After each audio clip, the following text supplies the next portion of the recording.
Good morning, and welcome to the northeast corner of beautiful South Africa, where another glorious dawn has broken, casting a golden light over a magnificent herd of elephants. You are on a live safari. This is unedited and unfettered from the African wilderness. 8 million acres we're in the middle of perfect African wilderness. My name is James Hendry, on camera is Brian, and this is Safari Live.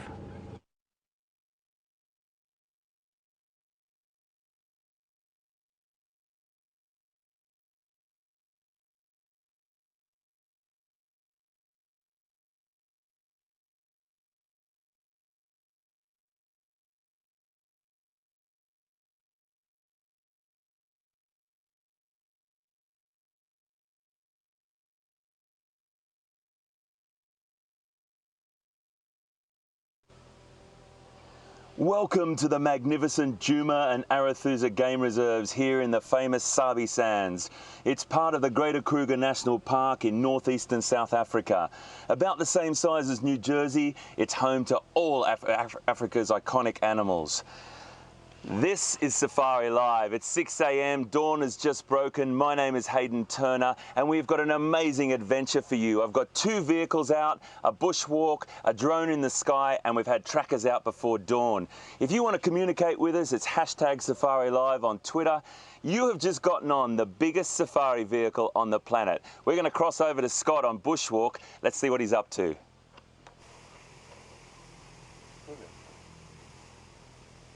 Good morning, everyone, and welcome to the Bushwalk. My name's Scott Dyson, and it's a great pleasure to have you here with me. We're looking at some fresh elephant dung, quite applicable because you have just been with James and some elephant. What a great start to the safari. Now, looking at this, you can see it's quite moist. There's a few little bugs already floating around it, but it's not too fresh for us to be concerned about. I've felt the temperature of the dung. And don't be grossed out by this. It's just vegetable matter, lots of different plants and leaves and bark that they fed on. And it's quite cold. So probably early last night, these elephants moved through here. I can also see further behind us, there's a little patch of urine. And this patch of urine doesn't have any foam on it. It doesn't look too fresh. And it's incredibly important to really take note of your surroundings when walking through the bush, because these animals can be potentially dangerous, especially herds of elephant with young calves that they'll protect. So we're going to be very cautious while on the bushwalk and make sure that we don't startle any animals. Don't worry though, we know what we're doing, and look forward to catching up with you a little bit later. We are going to continue on moving through the bush, seeing what small things we can find you, and hopefully it won't be too long before you're back with us. But back to James, and enjoy the elephants. Hello everyone, we're still with this magnificent herd. They're just grazing through the woodland here, well, browsing mainly, eating a whole lot of leaves, and of course it is early summer, and so well, it is in this part of the world, of course. You sitting in North America are starting to chill up a bit, sorry about that, but here the early summer is in full verdant flush, and by verdant I mean everything is turned beautifully green. Now the elephants are very happy about this situation, because it's not ideal for them in the winter time when there is not a lot in the way of greenness for them to eat. But this morning they are very pleasantly eating their way through here. There are 2 young bulls here having a little bit of a fight, which is quite interesting. In fact, it's very interesting. Beautiful. I'm just going to sneak in the middle here so that we can have a good look at them. Oh, look at that. That's great. These are like 2 young teenage boys just trying to sort out who's the strongest, who will give up first. If you imagine 2 16 or 17-year-old boys, human beings, having a bit of a fight, just a bit of a kind of a play tussle, but there's definitely some seriousness in that. They're trying to find out who's the most dominant. This is wonderful to see. And there's another young bull trying to get in on the act. Oh. And he shakes his head like that to show us that he's a very impressive animal. And then because he's not an adult yet, he turns around and sticks his tail out because he's a little embarrassed that we didn't run away in fear. And look at the way that beautiful dust shines gold as they move. And he's trying to get in on the act.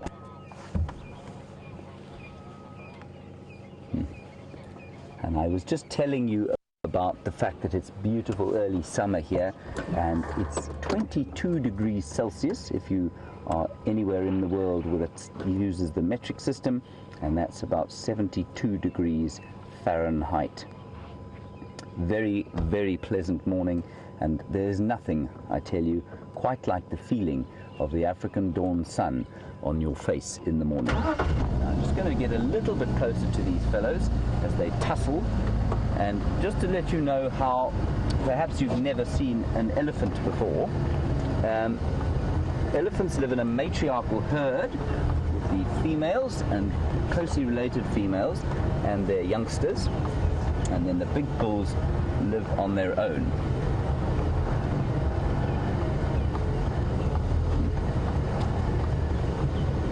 And then a very nice question. Now remember, we are entirely interactive and live, which means you can talk to us on Twitter at #SafariLive, and it is really nice to hear from you.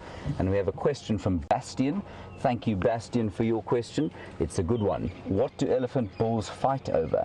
Bastian, elephant bulls fight for the same reasons that human beings fight, you know, when they're this age anyway. It's just to kind of get over who's dominant and who's not.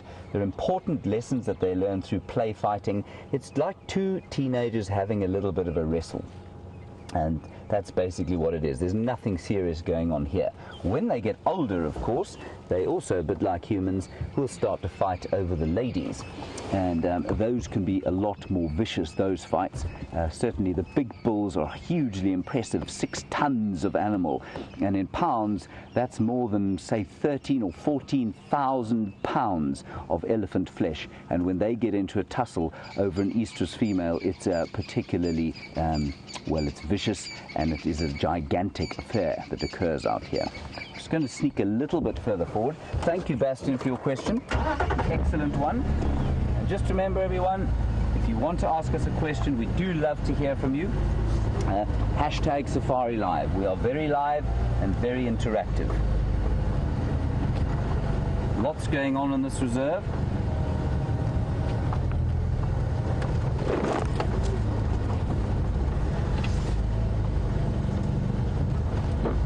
Stop here quickly. I have parked a little bit behind a tree, but I'm hoping they're going to come into this gap. And thank you very much to Lynn in Michigan. You've said that you heard lions calling from Arathusa last night. Now everyone, perhaps if you're new to this live safari malarkey, which basically just means fun, we do have live cameras throughout various wildlife hotspots in the world. One of them is at Arathusa Dam, which is not far from here, just to the west of us, also part of the Greater Kruger National Park. And Lynn, you heard lions calling there. Thank you for that update. We will go and see if we can follow up on those a little bit later. There is a tracking team out now trying to find out if those lions are around.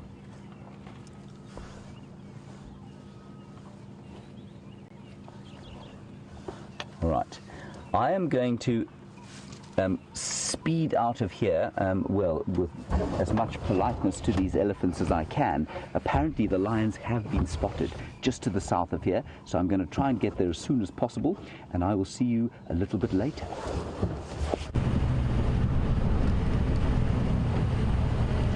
Well, good morning everyone, and big welcome to Africa. It's beautiful out here, elephants are around already, as you can see, lots of things happening, and looking forward to a lovely morning. We're actually just looking for another herd of elephant that we heard in this area, and as you know from James, potential for lioness this morning, or lion. Lots of things to look for. That's what we heard. Guys, welcome on safari. It's going to be a stunning morning. My name is Pieter Pretorius. Liam is with me on the camera. Let's go look around, and thank you so much for joining us. Some ellies. I just want to see, it's always great when you arrive at a herd of elephant, because you sort of have to, oh, there's a tiny baby. I just saw a flash of it. But it's very important the first minute or two just to sort of introduce yourself gently to the group. You don't want to just come barging in here. So let's take a seat on that corner, and then we give them a minute or so just to get used to us, and then we can infiltrate right into the herd. I love breeding herds because you can literally do that. You can get yourself to a point where you can be inside the herd. Of course, this gives us also a bit of time for questions. Look at that.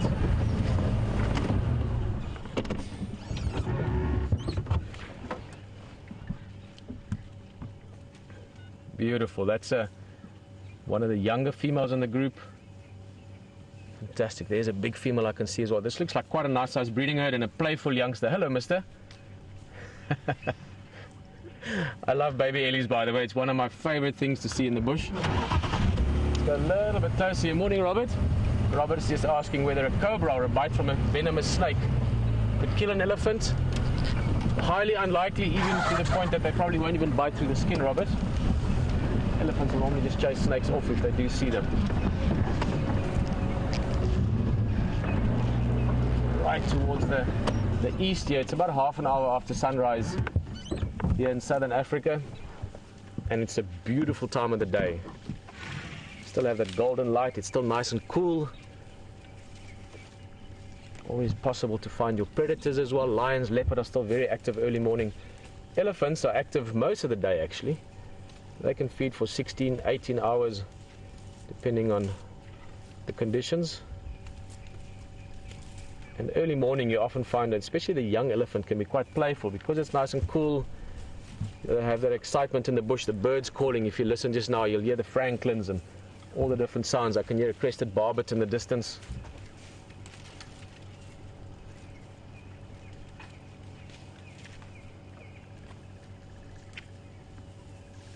What a place to be right now.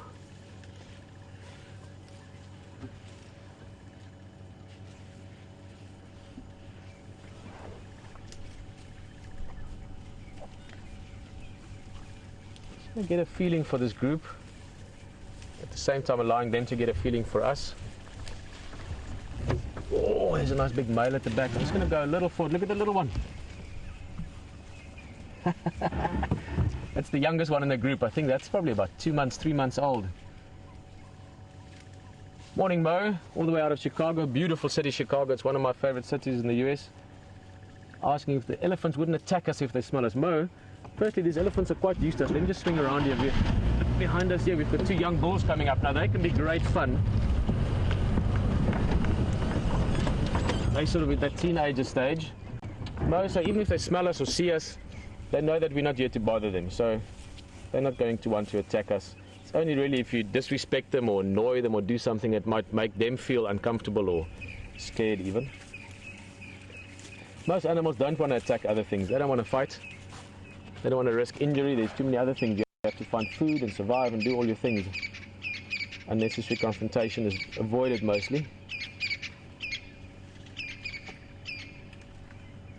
I just love the sounds in the bush. I mean, one of the best sounds, obviously, branches breaking from big animals.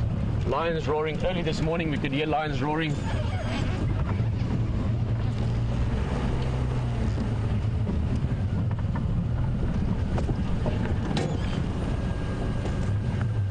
Oh, brilliant.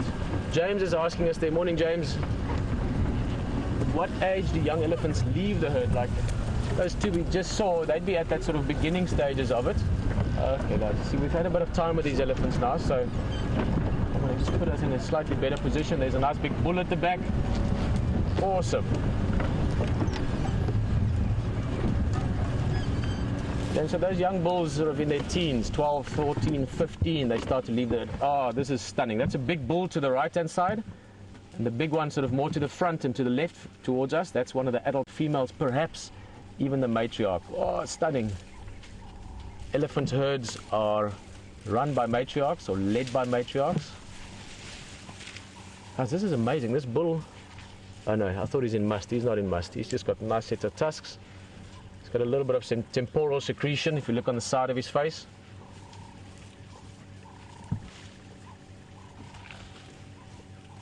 Great to have so many questions It's always nice when the vehicle is having a conversation with us. This guy is going to be very impressive. Look at this. He's walking right up in front of us, ears open, big stance, having a little look at us.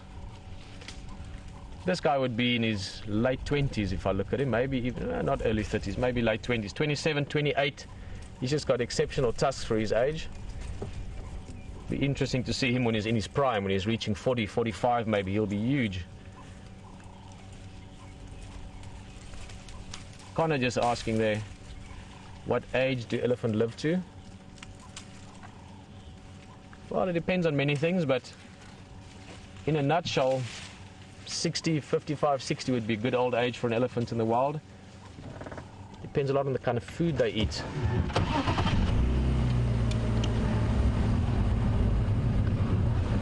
There goes that big bull. We're moving into some thick stuff over to our right here. So what we're going to do is we're going to stay with these elephants. I want to integrate more into the group, see that baby another time. But for now, HT is going to tell you some more things from the safari tent. We'll see you back here in a bit. Lions, everyone loves lions, and there's a really interesting situation happening on the reserves. Two lions, the Matimba males, reign over two prides. The Styx pride, 3 females and 3 cubs, and the Nkuhumas, 8 females and 1 young male. Lion society is quite complex, and particularly in this situation right here. I think the best way for me to explain it even better is to come and have a look at this. It's April 2015 and autumn has arrived here in Djuma Game Reserve.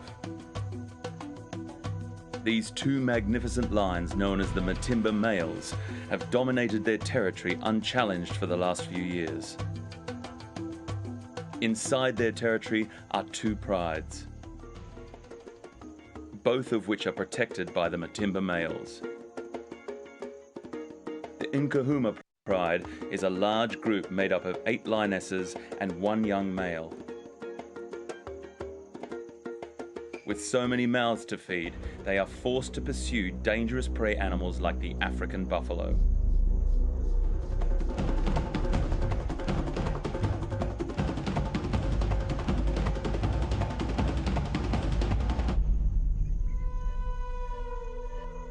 In the south, the Styx pride of 2 lionesses and their 3 young cubs occupy a territory under the Matimba males, the cubs' fathers. This pride lives blissful existence, and for the cubs, every day is an adventure.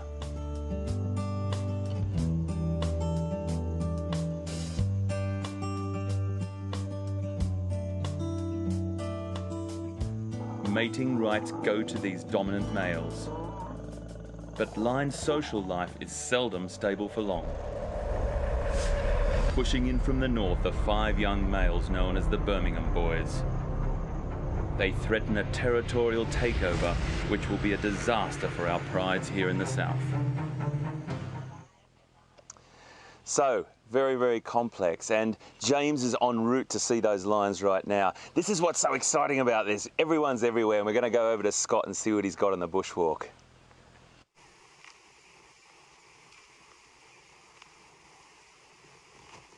Welcome back, everyone, and we've heard something. I've just heard it again. Some kind of a snorting up ahead. Let's go and see what it is.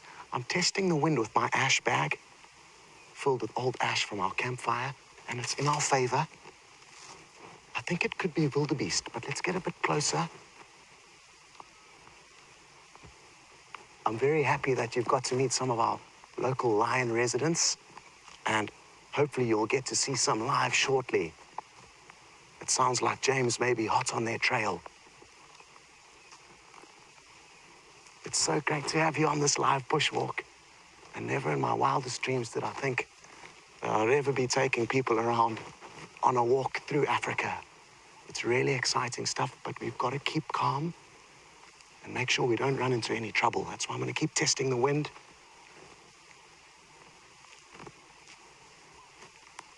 It was actually wildebeest. Take a closer look. You can see some up ahead through there. And this is a blue wildebeest. It's the only wildebeest we get in this part of South Africa. And that's a youngster that you're looking at there. Its horns haven't developed quite properly yet. And we're going to be sending you to a short break, and you'll be back with us on safari shortly.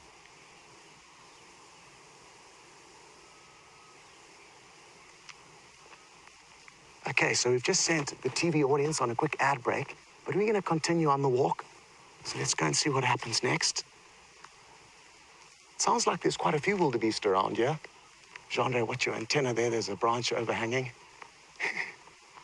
Gendre's got a long antenna sticking up from his backpack, as a lot of you will know.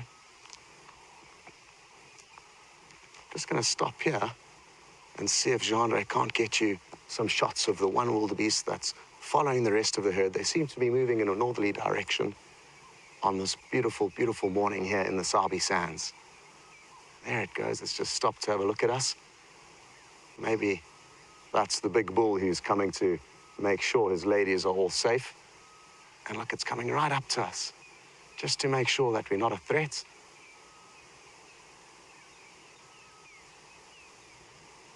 And what I'm going to do is I'm actually just going to creep down onto the ground here and see if that doesn't make it feel a little bit more comfortable. There we go. Just making sure we're not a threat. You can probably hear that nasal snort that they let out, and that's the wildebeest's alarm call, very similar to a zebra's alarm call, actually. I can also hear a grey-headed bushshrike in the distance calling out.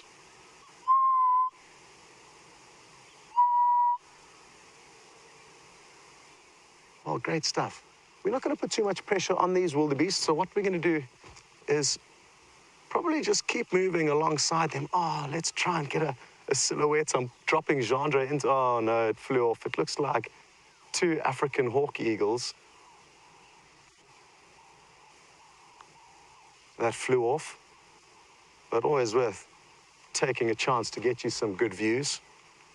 It looks like these wildebeest have actually kind of begun to get used to our presence, so we might just linger around close to them with the intention of not giving them a big fright. As you are well aware, they all know that we're here now. And we should hopefully be able to stay with them for a few more minutes. It's such a unique angle getting to see them on foot. And it gives you a much better idea of how big they are.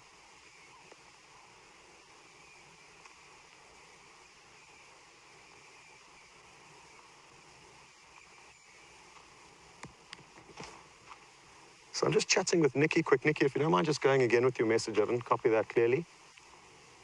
Nikki's in final control.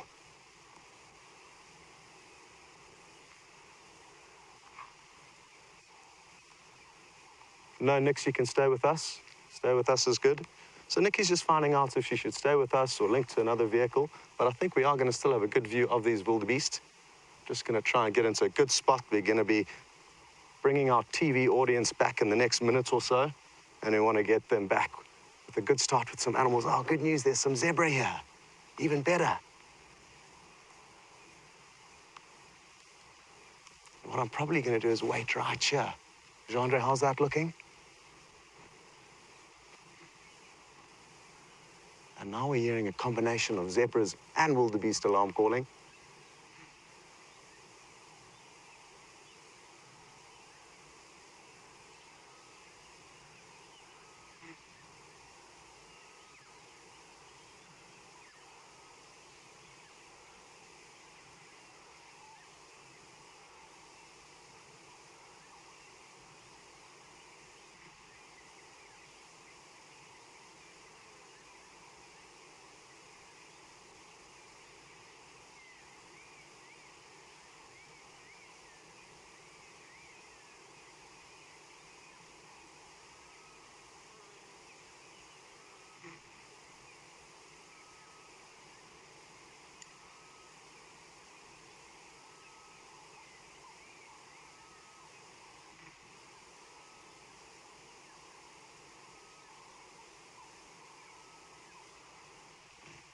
Welcome back, everyone. And we've got some good news. It's not only a herd of wildebeest that we're with. You may see some stripes of one of Africa's most iconic animals, the zebra. And I'm just going to try and creep forward a bit. They've moved off, and I'm going to see if I can get us into a slightly better position. They are such incredible animals, and would like to get you some good views of them in this beautiful morning sunlight. Now, I'm checking the wind just to make sure we know what's going on. I'm not concerned for our safety with these animals, because it's highly unlikely that they will try and attack us. But we may not know what is lurking nearby. And that's just an example of how it's important to keep aware of your surroundings. Oh, here they all go.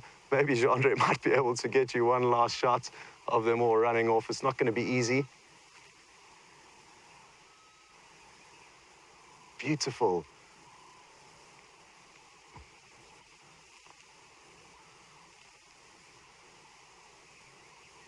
Look at all the dust getting kicked up by their hooves. It's very dry, and we are actually experiencing a bit of a drought at the moment, so don't be fooled by all the green you can see.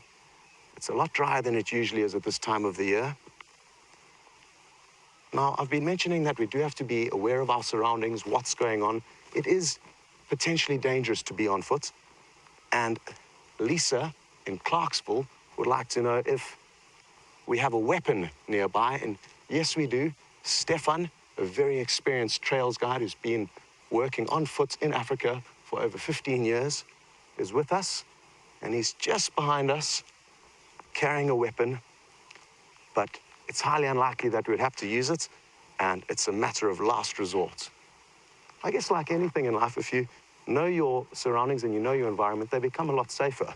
And I'm sure a lot of you would probably be able to guide me through your home cities far more safely than I would be able to move through them alone, as I would be able to take you through the bush safely, because it's my home, it's where I've grown up, and I feel very comfortable here. I think we're going to get a few more good views of these zebra and wildebeest.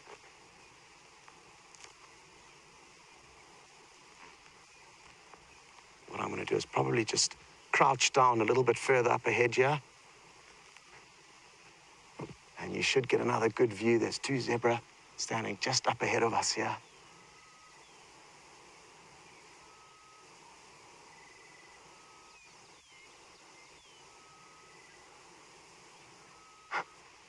And we've got a funny comment that's just come through from Kim saying that, aren't wildebeest a member of the ugly five? And I guess they could be. They are also referred to as the spare parts animal, as they have quite a strange makeup. The zebra, however, that you're looking at are certainly not a member of the ugly five. They are absolutely wonderful animals, and in this morning sunlight, I'm sure you're getting some great views. Now, just to keep you guys updated, Kim is obviously a bit of a safari extraordinaire and knows that there's also the big five, which are 5 of the most important animals that people like to see when they come out on safari in Africa. You've been lucky enough to already see one member of the big 5, the elephant. There's also the rhino, the buffalo, the lion, and the leopard. And who knows how many more of those you will get to see. Potentially some lion a little bit later. Like I said, I think James is hot on the lion's trail. And I guess the best way to find how close he is to them is actually jump onto his vehicle and ask him yourselves. So we're going to send you over to him. Enjoy the update, and I hope it's not too long before he finds them for you.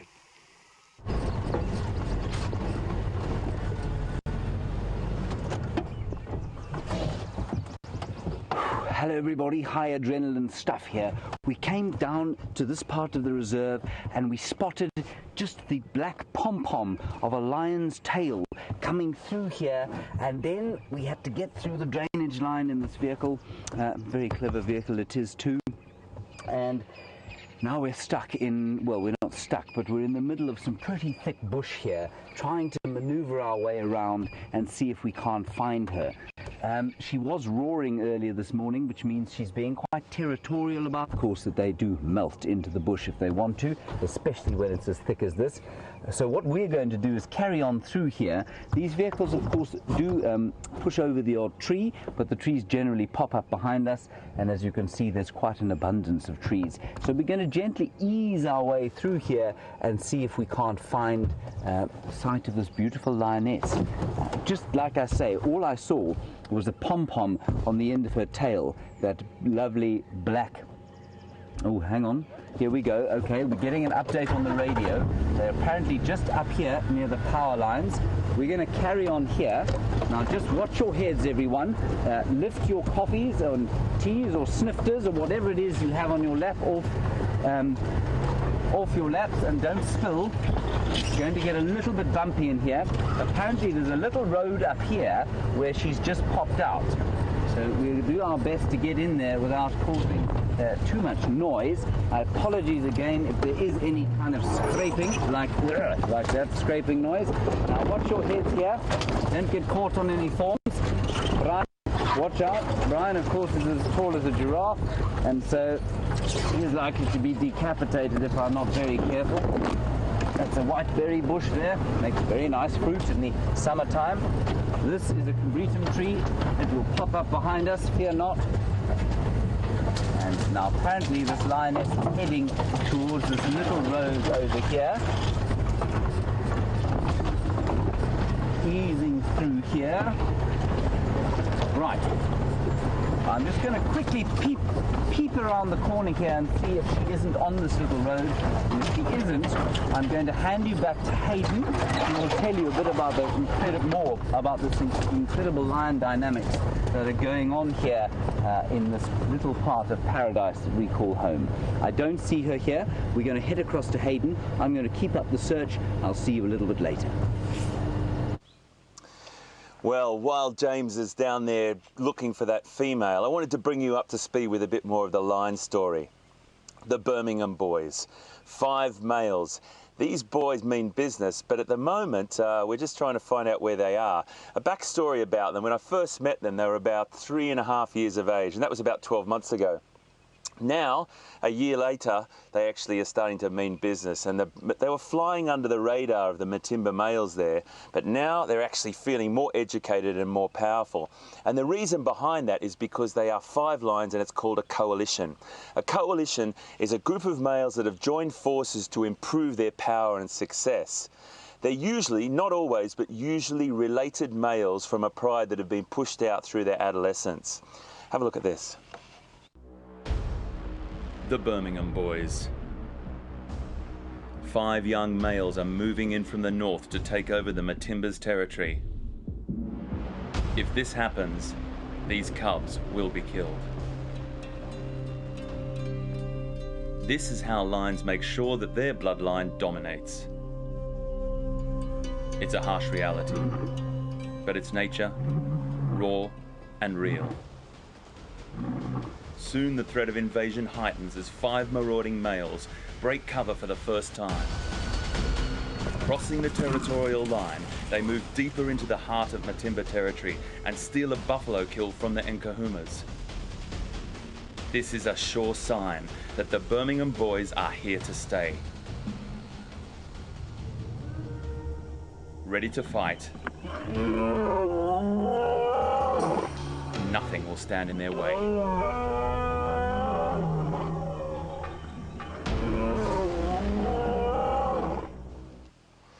Interesting times. We're really lucky to be here. We only get the chance to see this when males are really in their prime, between 5 and 9 years of age. I really am excited about this. We're going to cross back over to Pieter and get an update from him.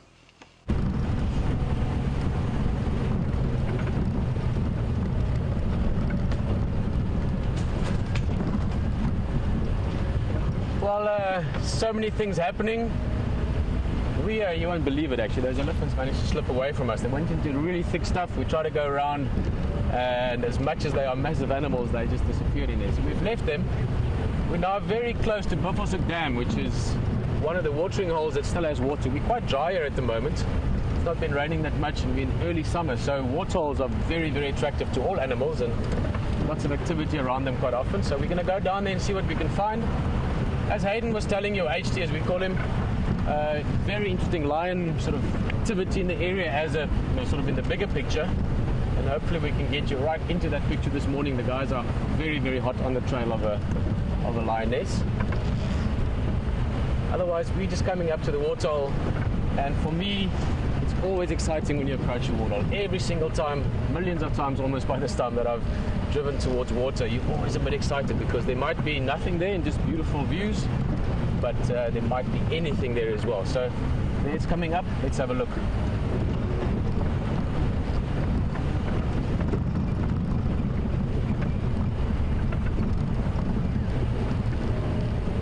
Don't see big things yet, although it doesn't mean they're not here. But I do see one of the most beautiful birds that you get anywhere in the world. Just look down there. Well, two beautiful birds. The lighter one in the water, you might know from where you live, you find them all over the world. It's a grey heron. But look at that stunning bird in the back of it. It's got a yellow, what you call a sear, that sort of bridge on the beginning of the beak, red bill, that black band across it. We'll try and get closer to it just now. It's called a saddle-billed stork. And both those birds at the moment are hunting. They will catch little frogs, small fish, even insects.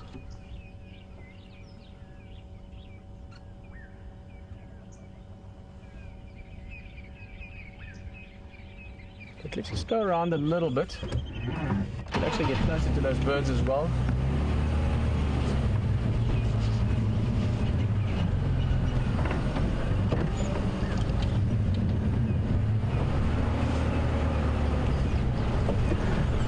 Well, that's always a great question.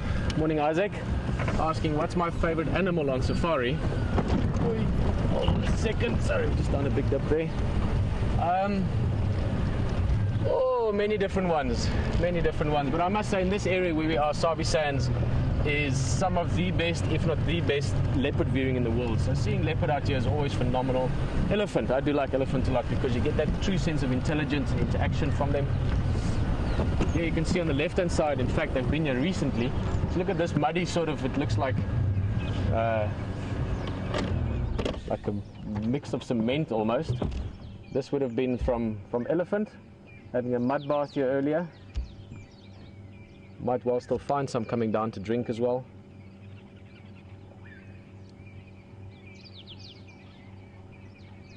Beautiful bird life.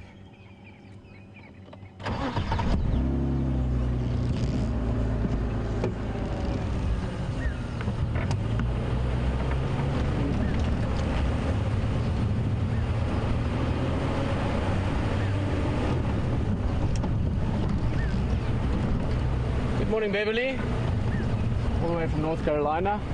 Just some lovely bird life. There's some swallows, some of the smaller birds as well. Just hold on a second, we're going up a bit of a steep bank here. There we go. Beverly, you were just asking which of the animals takes the longest to get accustomed to us, to our viewing, to our presence. It depends, I guess.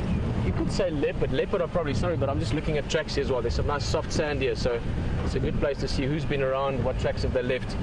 Probably leopard. I mean, once leopard are habituated, like most or many of the leopard are in this area, they've grown up being used to vehicles being around, then they're actually very comfortable, very habituated. But, sorry, I'm just thinking about something there.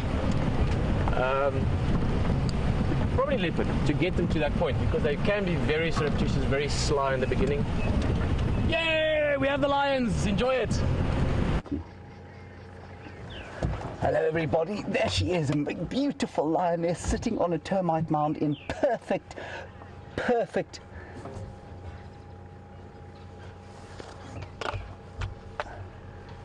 sorry, I've just got a radio message there. We are going to head to a break just now, but she is going to probably sleep. That's what lions do best, but isn't that the most quintessential sight of Africa? We will see you, we'll stay with her, and we'll see you just now. Have a good break.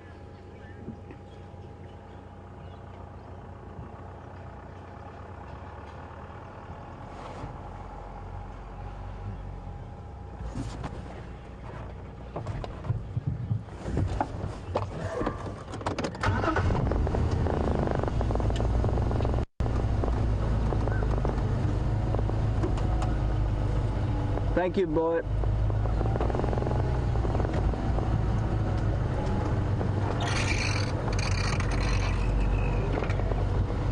Oh, sorry.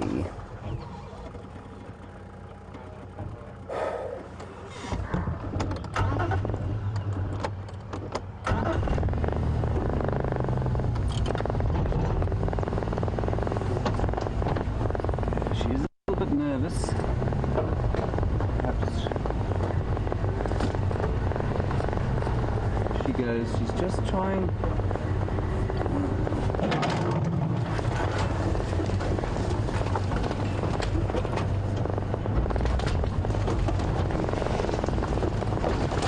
There she's trotting up there. See her there, right?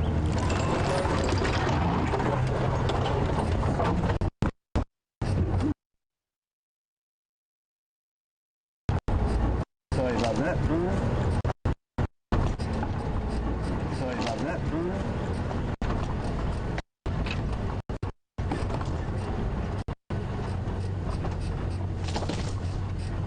She's not very happy, this lioness.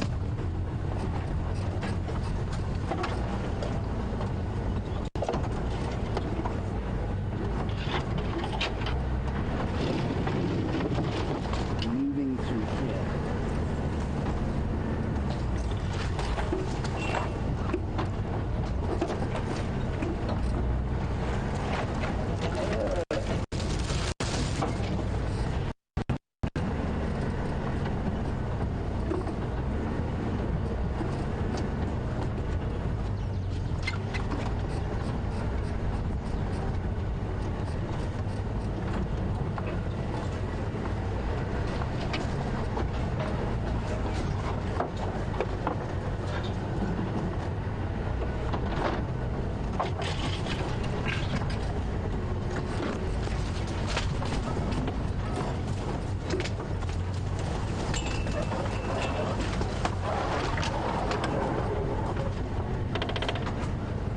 Look through here, Brian.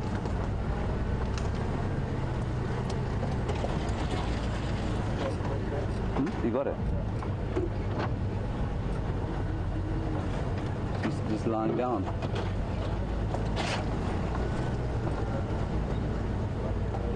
Okay, I'll hop through here.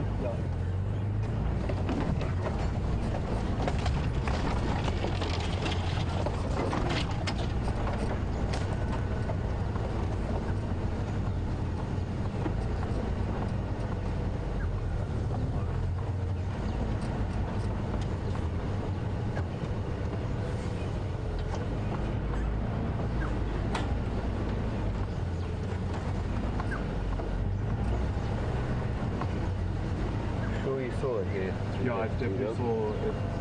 You think she went down into the lane? Yeah, I think she's gone through.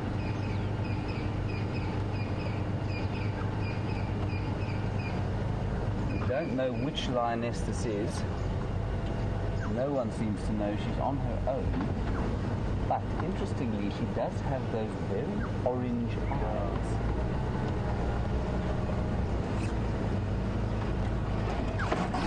We will not be able to get anything other than a large bulldozer through here.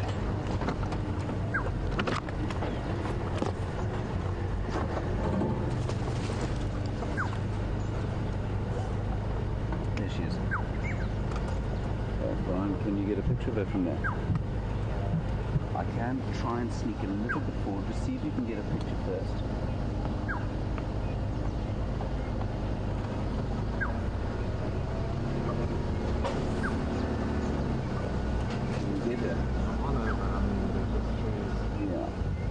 You just need a pace.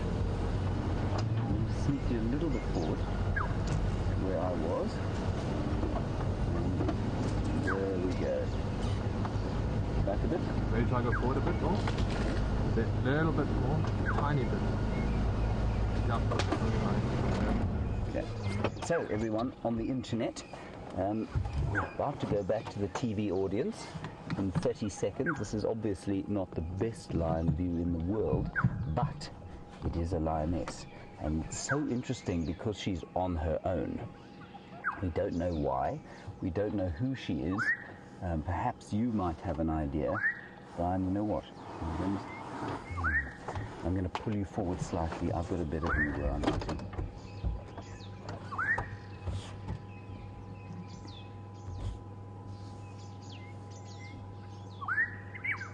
Hello everybody, welcome back.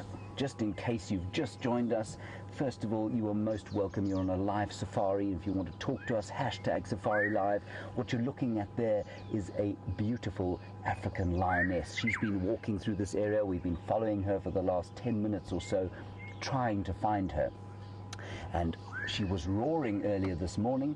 We don't know why she was roaring. It's not unusual for a lioness to roar if she's being territorial, but that's what we think has happened.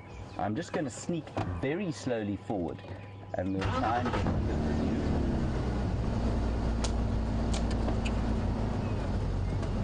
There we go.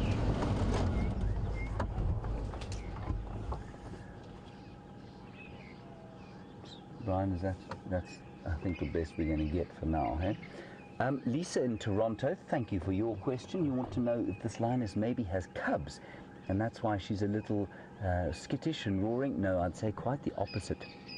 If she was with cubs, she'd want to be drawing as little attention to herself as possible, and the way a lion doesn't draw attention to itself is by not roaring.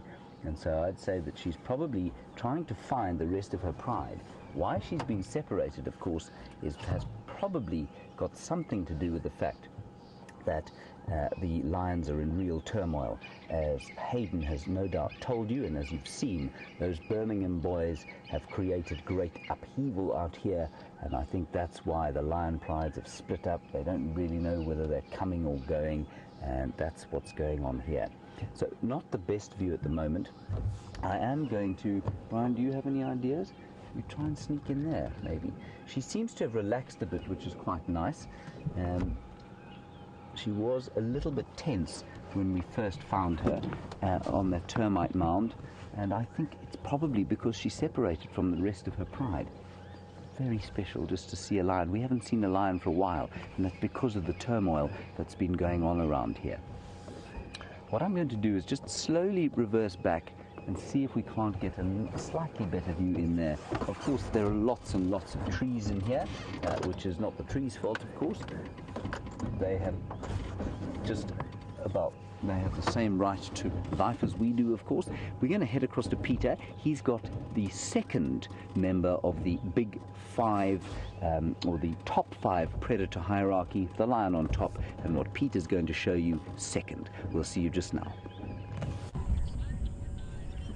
Yo. Guys, welcome back this side. It's all happening now. Just listen to that.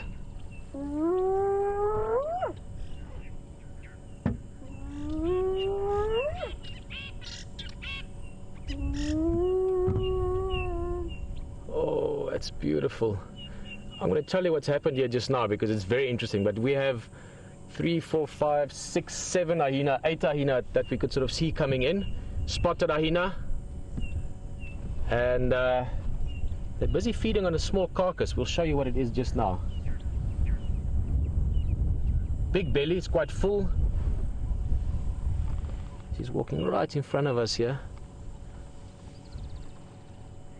Guys, now keep in mind, spotted hyena, phenomenal predators in their own right. Very good hunters, but obviously we know them as scavengers. They scavenge often. Let's go a little bit closer. I'd love to show you what they're busy eating there.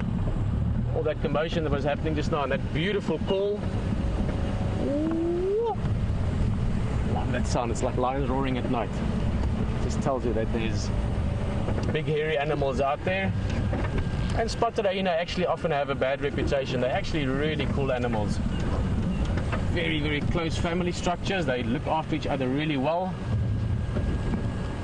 It seems like competing over this food. Look at that. Full bellies, all of them. And I think they probably stole this food from, well, we're not sure what lions, but they did get some lion tracks in the area. Different lion from the lioness that James is sitting with. I believe she's looking a little bit nervous. She's maybe not having the full support of her pride at the moment. Put it this way, one lioness on her own, if she was, you know, sort of bumped into by a group of hyenas like this, clan of hyenas, they could easily dominate her and chase her away or steal the food. It might even be what happened here, although, as I said, this young buffalo was probably hunted by more than one lion. Look at that.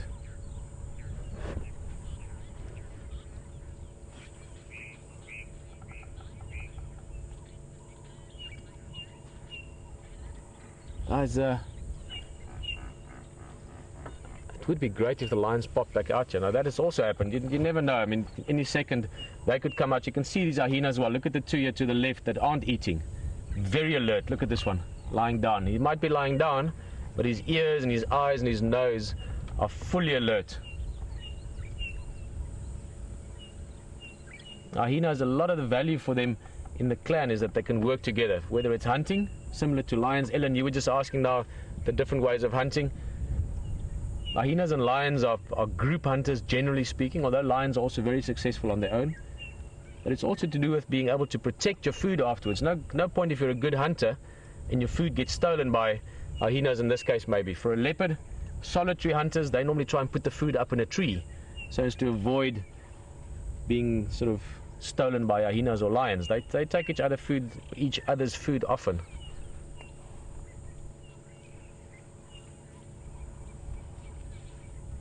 Look at that. This is the female with youngsters at the moment. You can see the mammary glands swollen there. Should be suckling the youngsters still. We are going to try maybe... Oh, here's one of the young ones. Awesome. Right next to us. Very cute when they're this young. They look like little teddy bears almost. Fluffy coat. The spots where they get their name from.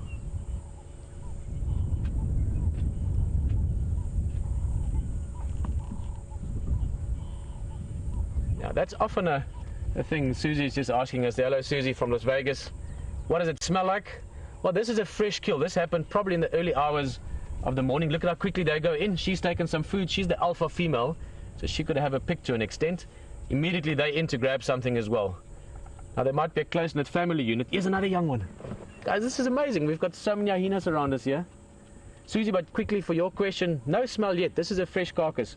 That meat has only been meat, not a buffalo anymore, for a couple of hours. But on big carcasses in summertime, the smell can be, let's say, challenging if you're downwind. If you keep your eyes on the wind or your feeling on the wind, you normally try and sit upwind from a carcass if you can. This is beautiful. These hyenas actually have a den not very far from here, so it's not unlikely that maybe for tomorrow's drive, because we don't have that much time left for today's experience, for tomorrow's live safari, we can try and show you the den. Just listen to them as well. Very, very strong. Look at how they picked it up. Jessica, you were just asking how strong are spotted hyenas. Well, few aspects to that question. One is they're very strong in their front quarters, like she's doing now. She can just drag that piece of carcass easily. Even big carcasses can be dragged. But then, you see the young one got a little piece. Go away where you can eat it without the others stealing it from you guys. This is awesome. But Jessica, they have incredibly strong jaws. They have the strongest jaws of all the big animals. The pressure they can exert is big enough to crush and break the femur, the thick bone of a giraffe's leg, to get to the marrow inside. They can break through most heavy bones. Look how strong she is.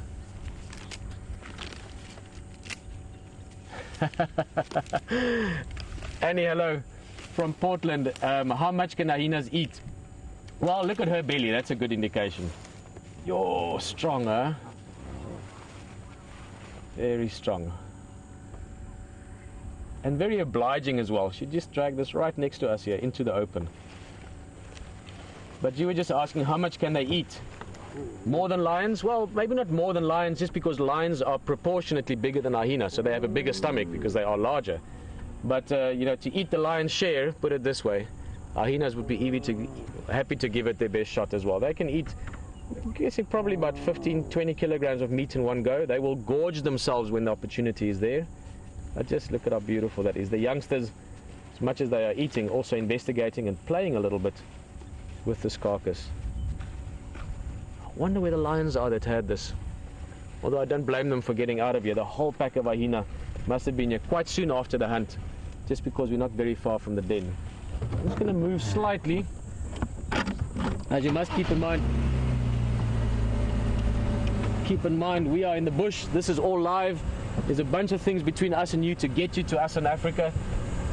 I think what we should do while we move, there's some more interesting information on those lions that H2 was telling you about. Let's have a look at that. We're going to get a better view of these hyenas. See you just now. How incredible is that? Now, lion society is not easy at the best of times. And you know what? Sometimes things happen. If a male takeover occurs, what will actually happen is that they will kill the cubs. Now, if they kill the cubs, it's a tragedy, but it's their way of actually making their genes more dominant. It's called infanticide. It's not easy for us to watch. It's very, very difficult for the lions, and sometimes the females will band together and fight that fiercely, often ending in death. It's a really tricky situation that's going on right now. Have a look at this. This territorial takeover has been tragic for the prides that live here. One of the Birmingham boys has killed a Styx pride cub. It's nature at its most primal. And in a grim display, another male has killed a second cub and carries the carcass in his mouth for the day.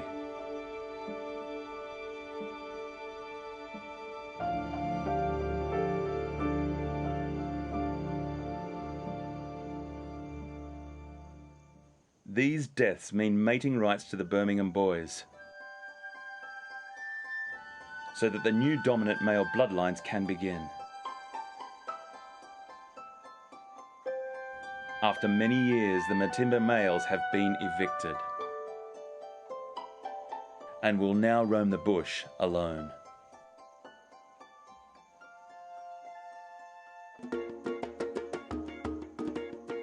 Takeovers are hungry work, and the Birmingham boys are enjoying their new rich pickings. Life is good for these young males, but who knows what the future will hold for the Nkuhumas and the Styx pride.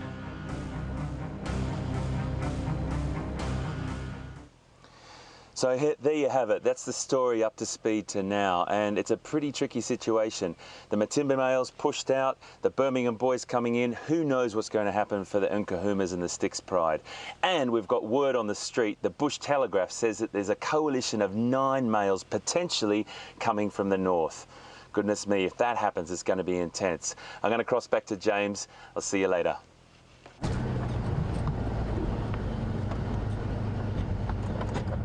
Hello everyone.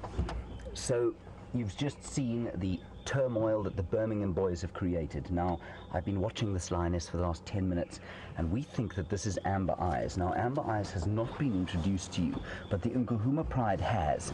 And the Nkuhuma pride has one very distinctive lioness in the pride, and that is this lioness that has very orange amber eyes. And I think that this is the lioness. She and I have a very special relationship. She came up to the vehicle once and stared my soul down through my eyes, and I think that's who this is. So it would explain why she's calling like she is at the moment. Why she's a bit nervous of things. And then a nice question from Eric. Thank you, Eric. Well done. LiveSafari, of course. You want to know what happens when lions get separated. Well, normally it happens when things like the Birmingham boys or coalition takeovers take place. Lions come in, pride split up. The Birmingham boys, of course, have killed a number of lionesses from the Nkuhuma pride, and that would be one of the reasons that they might split up. I couldn't tell you where the rest of the pride is. They were last seen heading into the Kruger National Park. Remember that none of the boundaries here are boundaries that the animals have to adhere to. They're boundaries that we as humans have to adhere to. Anyway, so this lioness is very quietly lying here in the bush. She'll probably rest here for much of the rest of the day. Lions do need to sleep for up to 20 hours of the day. So she would have called early morning, sent the roar out just as a contact call to the rest of her pride, and that's it. Right, we've got very little time left. We're going to head across to Pieter and those wonderful hyenas. Enjoy them. I hope you've had a good time. See you next time. Well guys, time's up. Brilliant safari this morning. You can continue on wildsafariLive.com. Fantastic. We will see you later.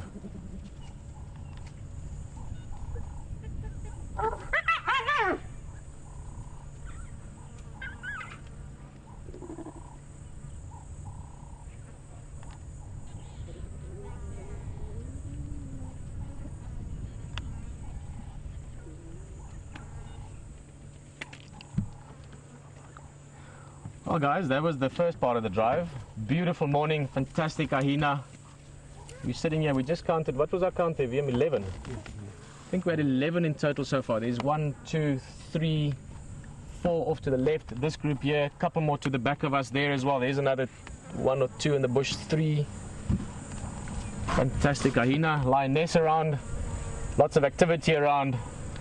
And also, we were just live in the sort of prime time slots across the US on safari. So that was brilliant. Thank you for joining us as always, and thank you for still staying with us here all over the world where you might be from.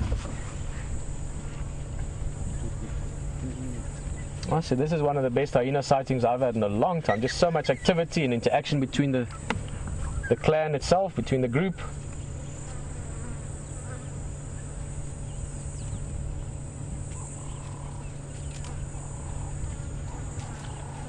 And they're just finishing off what remains of that buffalo. Not too much food, but certainly for hyenas there's still a good sized breakfast in that. And by the look of their bellies, they probably got hold of this carcass well before it was just the remains that we're seeing now. I think they got this somewhere in the early hours of the morning.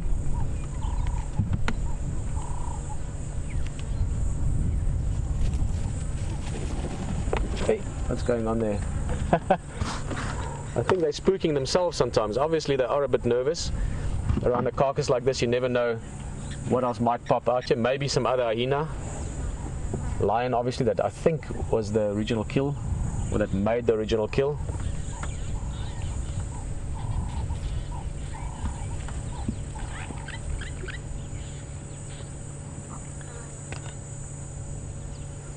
Strange animals, hyenas. It sort of ties a little bit onto what you were asking just now, Il. Asking about hyenas and how tame they can become. They can get very used to people. These ones, for instance, we go to their den quite often, so they're obviously very used to the vehicle. There's parts of Africa where people actually build up a very healthy relationship with hyena, even around villages and things, where they, to some extent, help to remove some of the less desirable rubbish, if you want. Amazing animals, but not really something you want to make a pet out of, any wild animal really, just to add on to your question, Il. But they can get very used to our presence and us to them. As I said right when we arrived here, hyenas have got such a bad reputation. Not a bad reputation, but a bad perception maybe is a better word. They are truly amazing animals. They're very closely knit family structures. They cooperate to raise the young, to find food, to keep other predators and threats away from the group.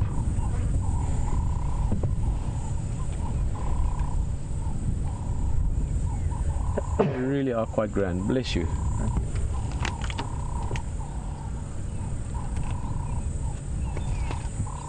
It's quite a place to be this morning.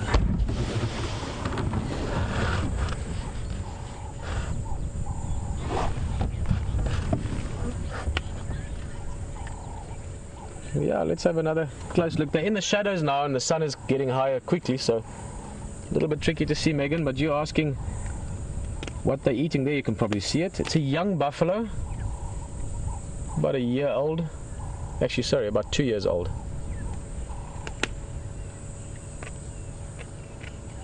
And what's left of it is pretty much the sort of the skin and the head, obviously, which we can see there. A little bit of the rib cage.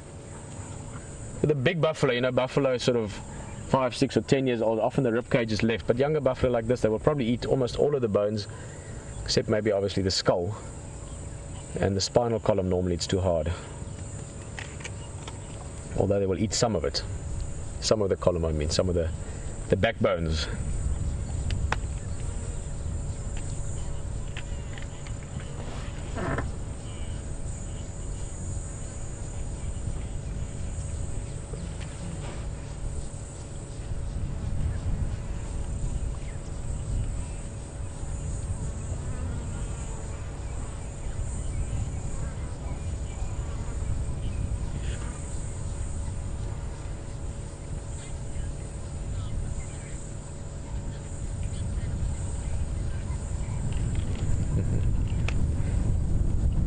quite beautiful animals. Look at that. Little grin on the face, big round ears. Obviously, like with many animals, well, almost all the bigger mammals at least, hearing is a very important part of their sort of day-to-day activity. Hyenas need to be able to hear each other. Communication in general, when they're finding food, when they're calling each other far away. So great hearing, obviously the best nose in the business. Hyenas have got incredible sense of smell. Morning, Eric. Eric is just wondering what animal would I be most scared of out here? You know, I always, and it's not a facetious answer, Eric, but I always tend to think of humans. That would be the one that, you know, if something really strange and scary was going to happen out here, it would have to be some kind of human-related sort of activity. 1, 2, 3, 4, 5. I'm just trying to count these hyenas. I counted 11 just now. 6, 7, 8, 9, 10, 11. Might even be 12. I thought I saw another one in the back, Eric. But pretty much all animals, if you do the things right, and I mean obviously this comes with a bit of experience and time spent with these animals, even the big ones, lion, elephant, which are probably the two most dangerous, buffalo in the wrong conditions. But most animals don't want to attack you. So I'm just listening. We've got plovers calling there. Plovers are little birds or medium-sized birds. Lapwings is also another name for them. But they're normally very good alarm systems. Sounds like something's heading this way. The hyenas also noticed it. They were suddenly on more alert, even higher alert than they were a few minutes back. So who knows? Maybe there's a lioness or two on their way back, or a lion on its way back.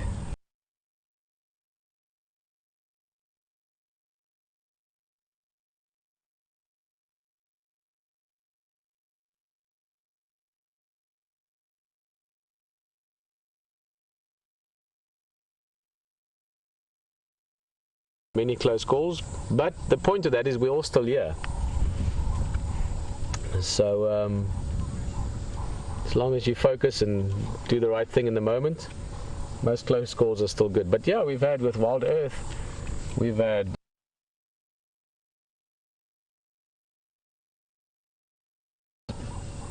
elephant a while back, put some tusks into the side, but again, it was more just an indication of a mood, I think. Lions and leopard very close to the vehicle, but keep in mind these guys really are, they accept us as part of the environment. We're not a threat to them, so there's no reason for them to do anything to us in terms of fighting with us or chasing with us. Guys, they're starting to spread out here. I mean, in the bigger picture where we're sitting here, there's a bit of a open clearing, like where there's hyenas walking through, but around us you have these patches of what we call guarri bushes. We'll show you just now. There's a lot of shade for them to relax in. They will finish off this food now over the next couple of hours. Probably even head back to the den before the morning gets too hot.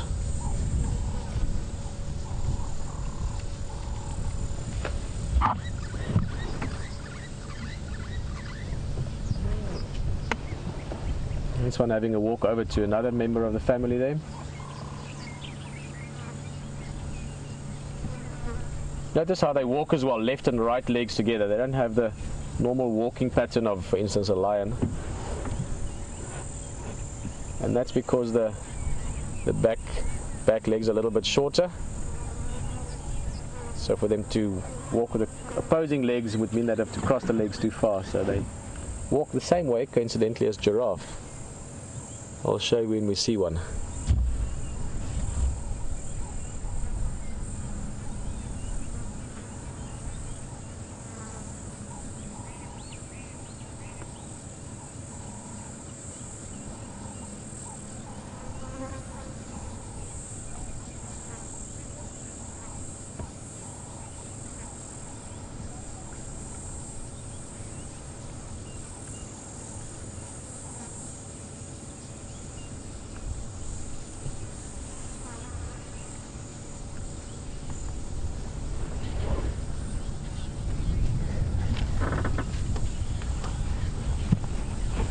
Walking right up close to us here.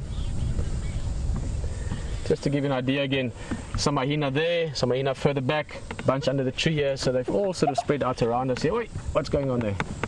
A little bit of, that's very interesting actually.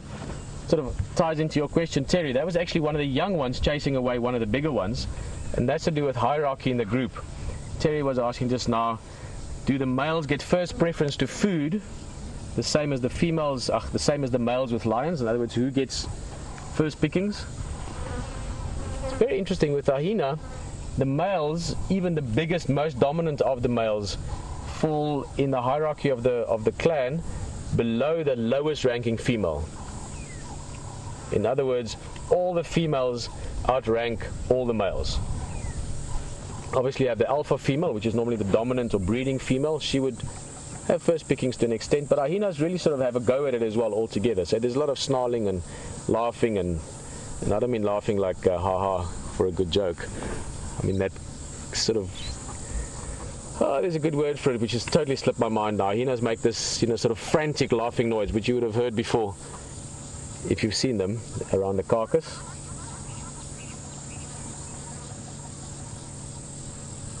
So the males fall lower down in the hierarchy. Look at those toes, beautiful views right next to us. A lot of hair around the toe gives it a nice sense of feel when it's walking. Same for your cats, enabling them to feel where they put their feet down. Be quiet. Big ears I've mentioned.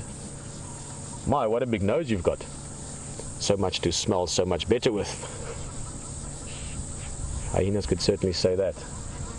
Pretty good on the teeth front as well. And excellent when it comes to sleeping, like all predators. All predators know how to find food, obviously.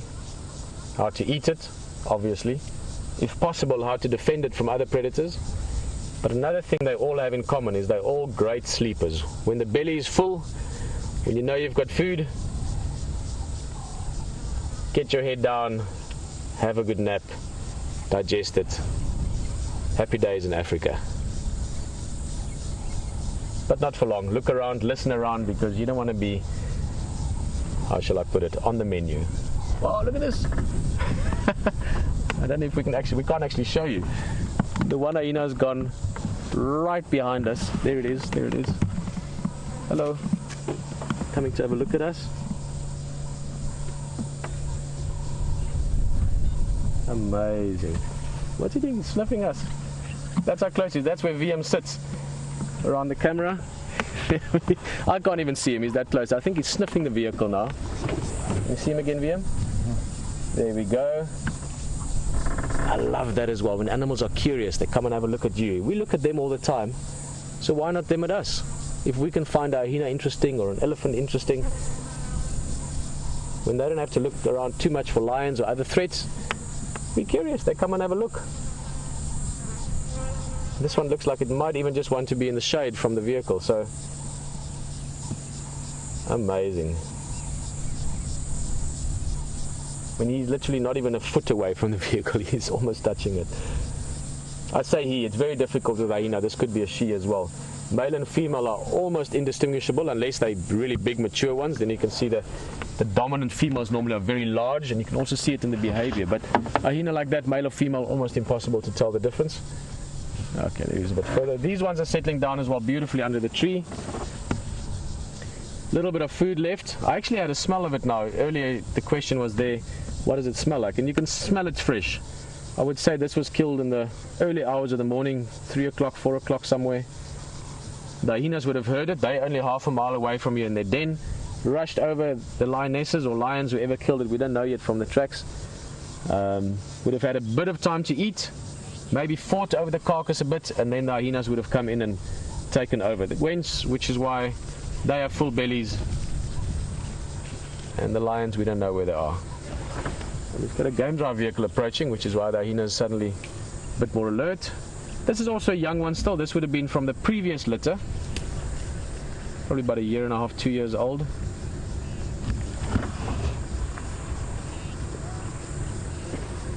Got one of the game drives joining us here from, I'm not sure, who is it? Oh, it's Aubrey. The wind's just turned. You can smell the carcass. Another question coming in from Chevelle, beautiful name. Aubrey, hello. Hey guys, how's it going?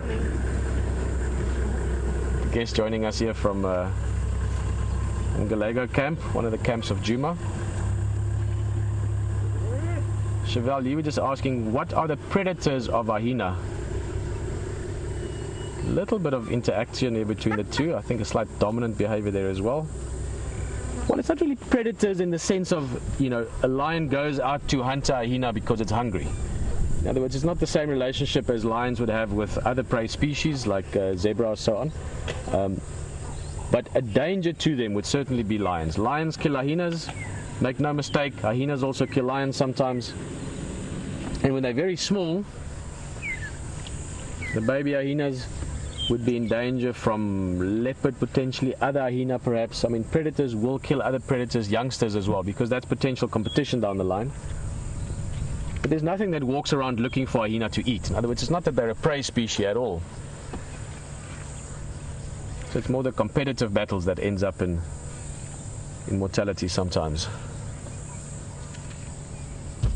And they will just keep biting away, tearing away at this until it's all finished. As we said earlier, they will fill their bellies down to the last little corner, make the most of food available.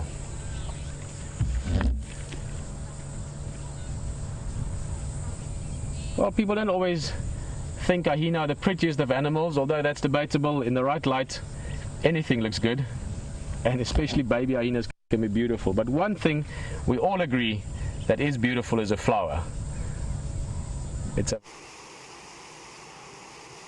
Well, what a morning it's been, and happy to hear that Pieter's found that incredibly interesting sighting with the hyena and the buffalo carcass, but we thought it would be a good opportunity for us to tone things down a little bit and show you this beautiful wild hibiscus flowers.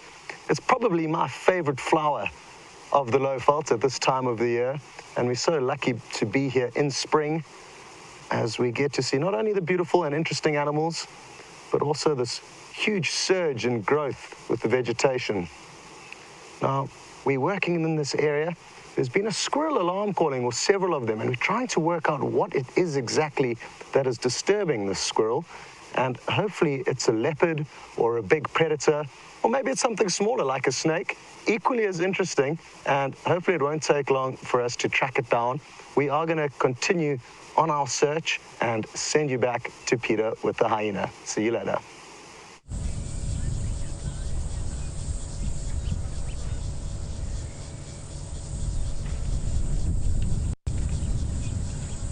Quite a contrast to our viewing this morning. From dead buffalo to flower. I love stopping for flowers, so always like showing them. I remember a funny story with HD from one of the last drives regarding flowers. Just notice how always they stay alert. Very important in the bush, and it's not from fear or worrying. You know, people always think that animals walk around in the bush, you know, impalas and zebra, terrified of being caught by lions at any second. You know, hyenas are worried about lions killing them. It's not like that at all. This is it's like a city, I guess, or like like us humans. All the animals out here, they get along in the end. Yes, some lions might eat that buffalo. There might be some misunderstandings and fights and things like that sometimes, but ultimately all these species do coexist. So it's not that this hyena is looking around in fear, it's just looking around out of habit, a good habit, and awareness and alertness. It is eating. It means that lion, other hyena, other predators could arrive at any second, therefore you look around, exactly as she's doing at the moment, checking where the other hyenas are, just keeping yourself alert as to your surroundings. And when you live out in the bush, spend lots of time out here, it becomes a habit very quickly to be aware of your surroundings and what's going on all the time. She's giving us a perfect lesson in that this morning. Look at the ears checking, the eyes checking, the nose checking. Vigilant and aware all the time.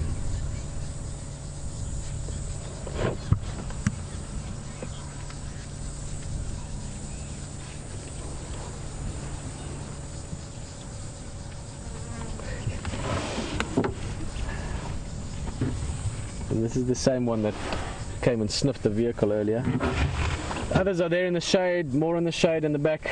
This one moving around. We're going to stay here with them, just see what they get up to for the rest of the morning. Who knows what else might pop out here. And yes, Lisa, you were asking about the injury on the back of one of the adults. I did notice it as well earlier. It's one of the ones lying down further to the back. Not sure what it was from. Maybe from the lions last night, maybe from something else.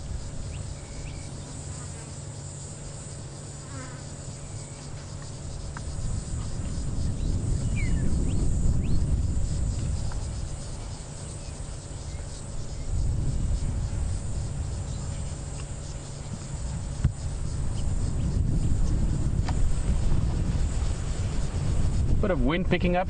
You can hear it, you can see it in the leaves and the twigs there. Nice thick leaf cover over these hyenas. This is called a guarri bush that they're under. But as the morning starts to warm up now, there'll be a bit of wind.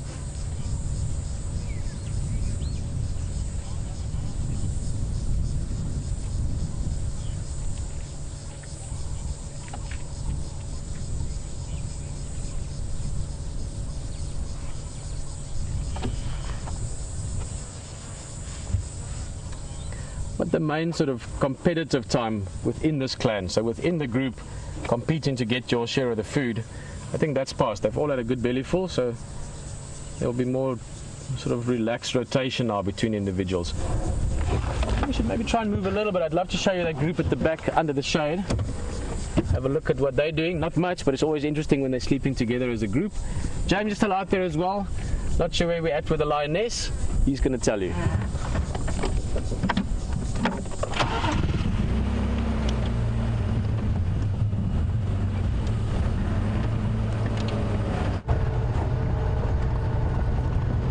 Hello everyone, welcome back to Wendy.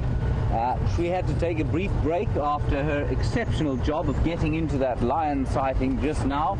I hope you enjoyed our little TV broadcast to the whole of the United States. Very intimidating it was, but hugely exciting. I'm just going to tell you what we're doing here, and then I'm going to show you something.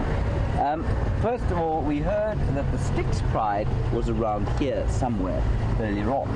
Now, we haven't come across them again, and I'm still a little confused as to who that lioness was that we saw. I think possibly it was Amber Eyes, like I said, and because she's the only lioness, and as Brian also said, confirmed to me, she's the only lioness that either of us know that has that kind of very distinctive orange-colored eye. Anyway, time will tell.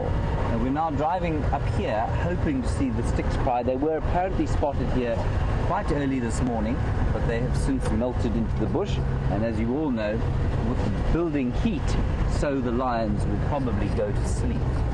Now on the dashboard there is something that might be described as amber.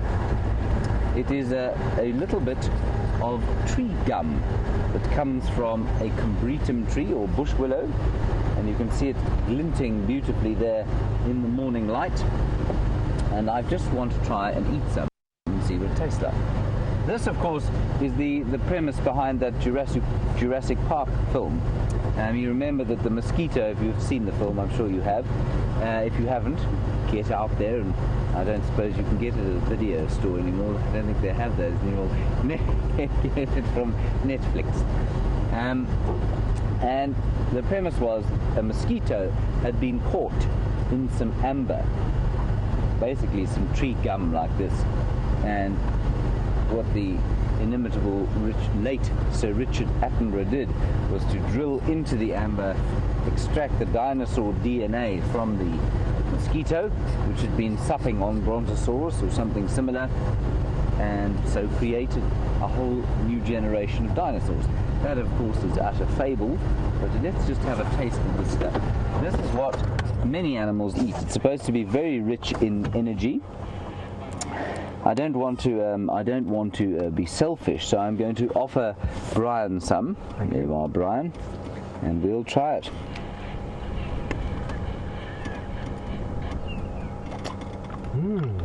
Doesn't taste like much, does it? Totally without taste. No, it's totally without taste. It definitely looks a lot tastier than it is. It looks like honey and tastes like air. It's a bit like my cooking. Right, that's enough of that. No further lion tracks at this stage, and so we'll head back to the hyena. Brian and I will probably be sick. We'll head back to the hyena and I'll see you a bit later.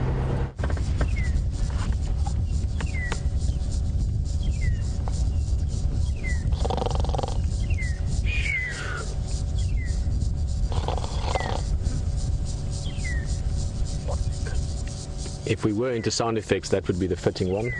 We've got some very lazy hyenas next to us. You can see that. Just look at that face.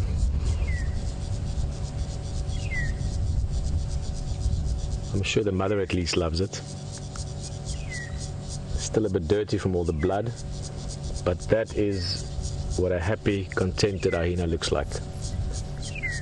Full belly, not far from a waterhole. They can go and drink within a few minutes walk from here. They're a few minutes away from their den. This is a good day for the hyenas. And now all they have to really do is just sleep it off.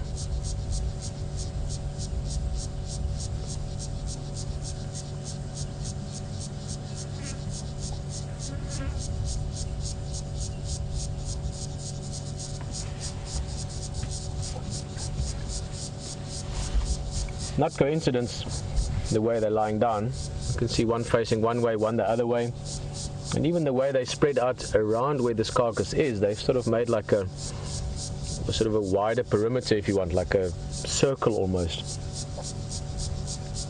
around where they are. So if something does approach, there's multiple eyes and ears in multiple directions, staying alert, staying aware.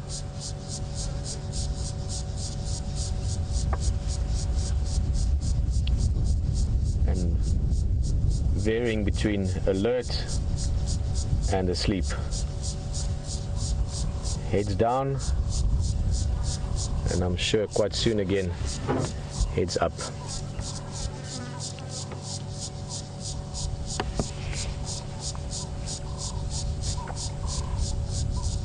Sure, you can hear all the sounds as well. Those cicadas, that sort of chirping, scratching sound almost. Insects, they get louder as the day gets hotter. Turtle dove in the distance.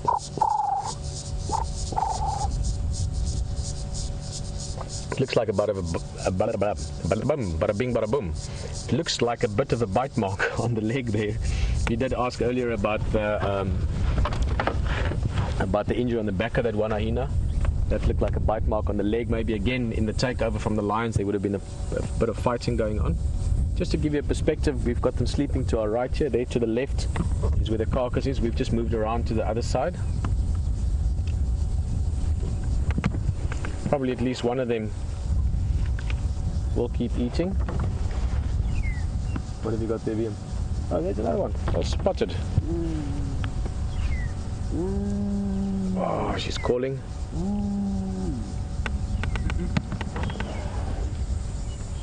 So that's the sort of layout. Oh, she's leaving the carcass as well. I wonder if they'd actually leave it. I would have expected that they'd eat more of this, but it might be that they decide to go back to the den because of the youngsters with them.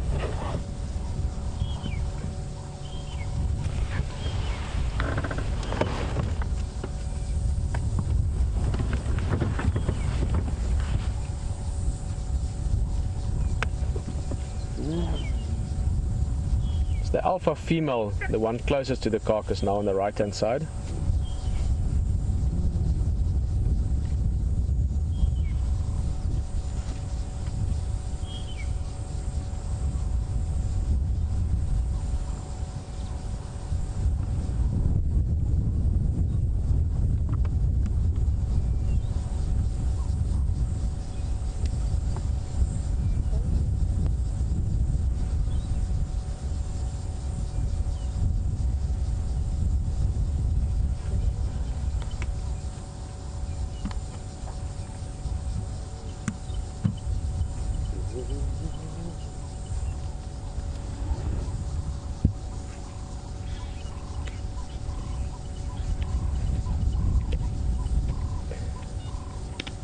Maybe just a little look around. I'm sure this one is going back again to the... Duck out the way there for you, going back again for another nap in the shade. The things you have to do.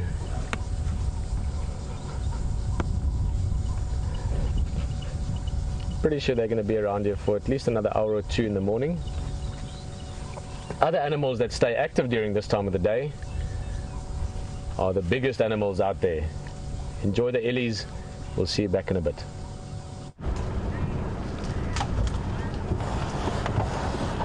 Hello everyone, this is the same herd of elephants that we started off this morning with at 6 a.m.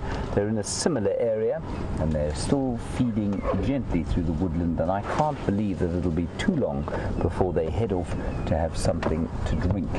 The heat is building at a remarkable speed. I suspect it'll probably be roughly the same temperature as that at the heart of an atomic bomb today at 12 o'clock. And like the elephants, I hope to be firmly in the shade by that time of the day. That said, there is a very nice breeze blowing, and maybe that's why the elephant is still feeding and not heading off to water. The nearest water they have from here is probably at the Djuma Dam. Otherwise, they could go to the Simbambili Dam, which isn't too far from here, and then there is a cesspit. A lovely breeding herd, very peacefully and passively feeding through the woodland, and this is a young bull on the fringes of the herd. I can't think it's too long before he gets tossed out and has to go off on his own eventually. And he's eating some Ziziphus mucronata, or buffalo thorn. And buffalo thorn, of course, has got thorns on it. Well, of course it does. It's called a buffalo thorn, and they are not pleasant things to be trifled with. But as with so many of the animals here, and I don't fully understand how or why, they don't seem to be affected by the thorns. It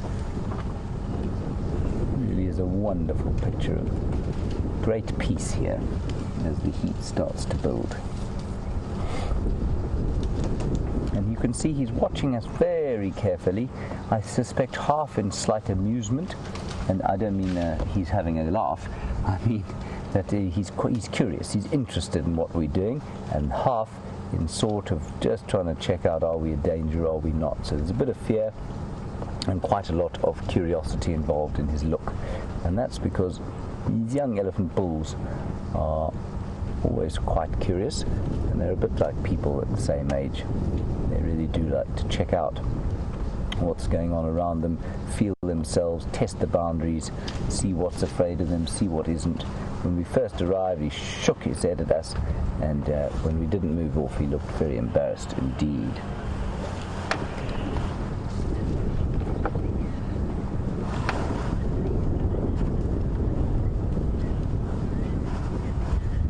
Hello Lucy in South Bend, Indiana. You want to know what is it that the favorite food is of elephants, which trees they like to eat. Now Lucy, that's actually a fascinating and very good question. The answer is there isn't one, I don't think. There are certainly things that they will eat seasonally. There are also things that they will eat when they are feeling bad. Apparently that they select different kinds of food depending on how they're feeling, how their physiologies are feeling. So if they've got a sore tummy, they might eat a specific kind of plant, and there's certainly evidence. So for example, we saw an elephant once that had just lost its tusk, and they were pushing red bush willow leaves into the wound. So that was fascinating, and I think, it just depends on how they're feeling. That said, Lucy, when the marula fruits come, and that will be between December and February, when those marula trees start to fruit, the elephants love them. And it's just another example of their similarity to human beings. They will devour the fruit, and of course the fruit has evolved with the elephants. And the really interesting thing is that it cannot germinate. So the seeds of the marula tree cannot germinate unless they have passed through the digestive system of one of these great African elephants here. So Marula fruit, Lucy, I say would be the short answer. The long answer is that, you know, it does really vary depending on the time of year. Certainly in summer, if there's enough grass, that's what they'll be eating. They won't be eating many trees. They enjoy eating the long grass. It's much easier for them to eat, fewer thorns and less in the way of wood. Much less work for their teeth to do. I think this female that we're looking at now is the matriarch. She seems to be the biggest cow around here. She's sort of out front. There are a couple of bulls. Oh, here comes another herd, Brian. I think those are those 3 bulls we started with this morning. Sorry about the road, everyone, but unfortunately people do have to get in and out of here, as does the power. I think those 2 young bulls are probably part of the same herd, and they're just hanging out on the fringes. They've probably been told to stay away by the matriarch, and so they do like to stay within visual contact, and they'll do their best not to incur the wrath of the matriarch. And of course the best way to experience the bush is on foot if you want a true wilderness experience. So let's head across to Scott. He's on foot and see what he has to show us. I think something quite similar. See you just now.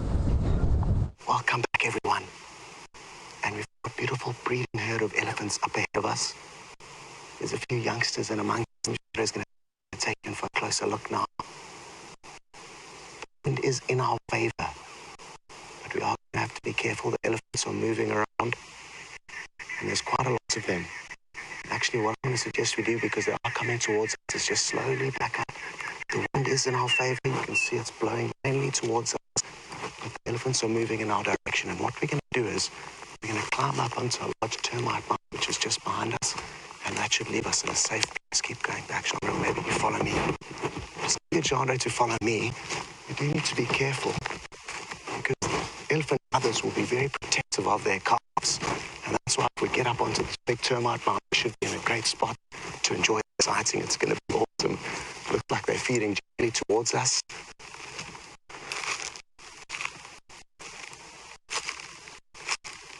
And I'm hoping as we climb up here, the signal may get better, because I'm told it's a little bit jumpy at the moment. Jean, are you all good there? Oh, this is going to be so cool, guys. So cool. So, take a closer look now that we've got a good vantage point.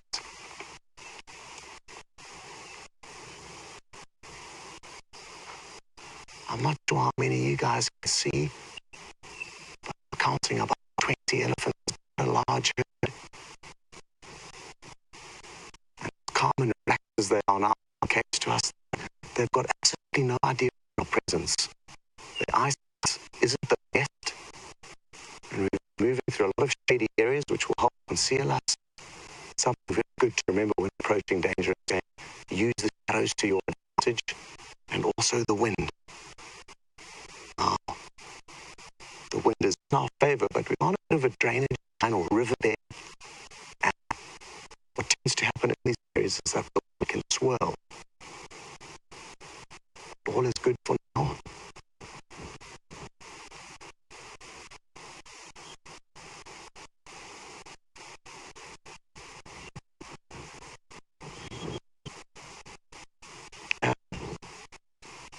I'm thinking of doing, rather than taking any chances whatsoever, and stressing this herd, we're going to extract from the site, go for something else to show you, and send you back to James, who's a far safer position on the vehicle. Enjoy. Hello everyone, from one elephant on foot to another elephant. Look at this little guy. No, not you. Yes, you're very beautiful, but it wasn't you that I was pointing out. There was a little chap there. There he is. He's just relieving himself quietly on the road, leaving evidence of himself, having a small poo, and then heading off into the wilderness. He looked a bit embarrassed about that, and well, he should. He needs to find a secluded bush to do that sort of thing. I suppose his mother probably hasn't left him or given him much of it in the way of a good example. I think that's the matriarch crossing now. She's the biggest cow that we can see. And you can see their backs are so much more square than the bulls. There's a young bull there. That's probably a young cow, I think. But there's a young bull behind there. That's him there. And you can see his back is just a lot more arched. Cow in front of us now. He's just looking. Sorry, that's the aerial, which I'm afraid I can't move. She's a bit close. And she looks to me to be pregnant. There's quite a lot of swelling next to her spine.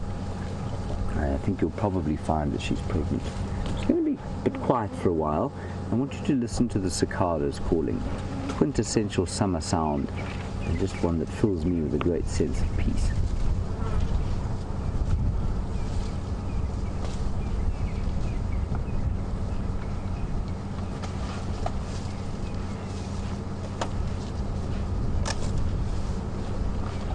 I'm sure you can hear the cicadas, and you can probably hear the wind, gentle breeze blowing in from the north, which is very pleasant.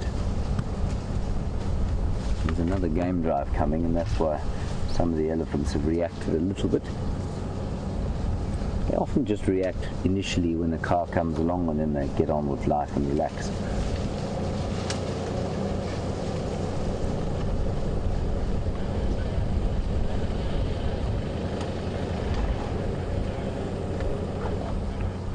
So just to keep you updated, the Nkahuma Pride, the rest thereof, has been found on Buffelshoek.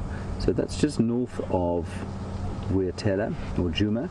They're not really sure who it is, and that indicates to me that they think it's the Nkahumas, but it indicates to me that they're definitely not all there. I will try and find out later in the day exactly who's there and what the makeup of that pride is that they found.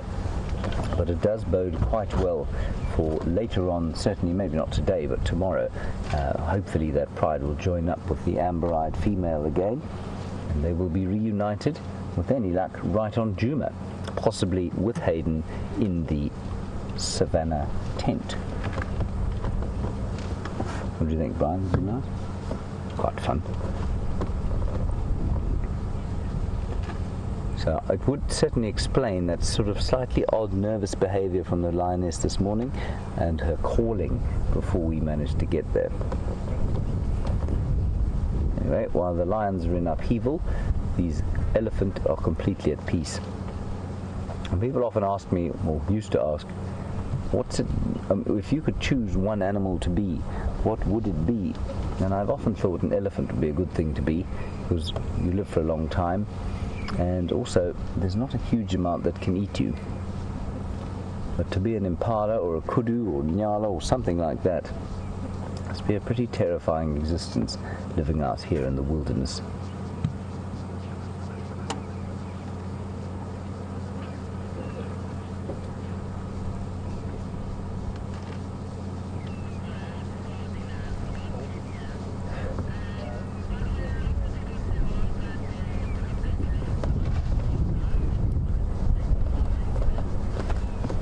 Thank you very much to all of you who have sent through kind messages of congratulations for Brian and I on our broadcast to National Geographic. Of course, none of it is possible without our internet audience, and you probably don't realize it, but you teach us an enormous amount, not only about the animals here, but about how to be on camera and how to do the job that we do. Because without the constant practice, trying new things with you and getting the feedback from you, we really wouldn't have a clue what we were doing. So a big shout out and a thank you to all of our regular viewers for all of your help and your constant interaction. It really does mean a huge amount to us, and we appreciate it a lot. And we're very sorry once again for any disruption to the show that you are used to and the show that you enjoy. Normal service will be resumed come Wednesday morning. In fact, tomorrow afternoon, everything will be back to completely normal. Also very nice, of course, the TV broadcast has given us the chance to refine a few things, like that wonderful drone, which has given us some incredible shots. Also that we've honed, I feel, the walking aspect of things. And you've seen some amazing shots with Brent and Scott over the last few days where they've really taken that part of the show, I think, to a different level, and I think it's marvelous. And that, of course, comes about because of the feedback from you and from the National Geographic broadcasts.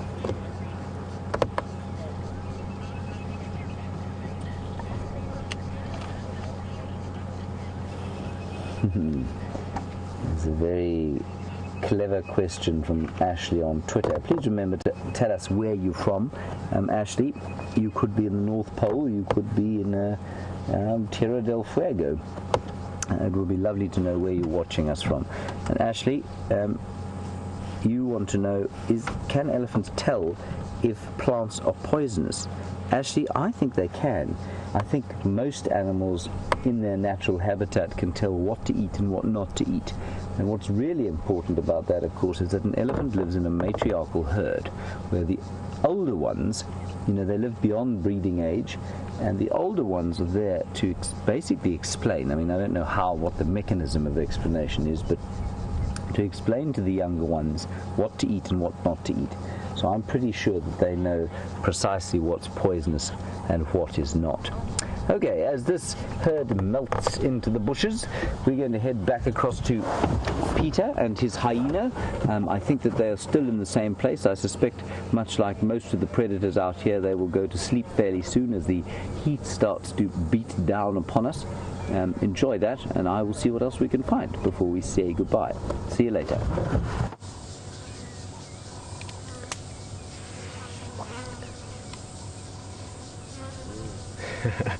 This might suddenly look like a herbivore because it's eating wood. Hyenas like to play around, and sometimes I think they chew things like that just to clean their teeth or something. These hyenas are pretty much settling down. The big alpha female just left the carcass a few minutes back, so this one just came to have a look. But they're also full. I think partly they don't have space for more food, but also, apart from not having space for more food, it's nap time now. When you've got a full belly of food like that there in the background, you can see the alpha female and one of the other adults. They are just taking their nap now. The rest of the group I don't even see, to be honest. It's only the 3 big ones remaining. I presume the youngsters might have headed back to the den. As I mentioned, the den is quite close to here, so it is safer and better for them to be close to the den. Perhaps that's where she's heading to as well. It's the right direction. So we're going to probably go look around just now. It is beautiful for elephants, as you've been seeing. James had ellies, Brent and the guys on the walks had ellies, so lots of ellies around. And I was trying to think. I don't think too much else is going to happen here. I mean, they're pretty much going to sleep and or head back to the den. Maybe get some more ellies and see what else might be around there as well. I think that's a plan. Let's go look around.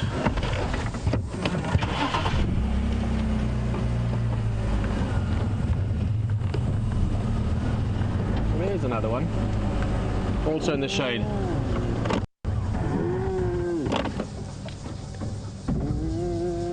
A bit of vocalization, it's always nice to hear. And as always, just always chipping away at the hierarchy of the group. Okay, this is what she's doing. She doesn't want other hyena to go to the carcass. Look what she's doing there. She's chasing that one away just because he went to have a look at the carcass. I'm quite curious. I have a feeling there might actually be 2 litters of young ones going on here, because the alpha female is the one lying down in the shade, but this female walking around is also lactating by the look of her mammary glands. So I didn't know this den that well, but there might be some small ones at the den, like really small ones, and then the bigger ones that are moving around with them.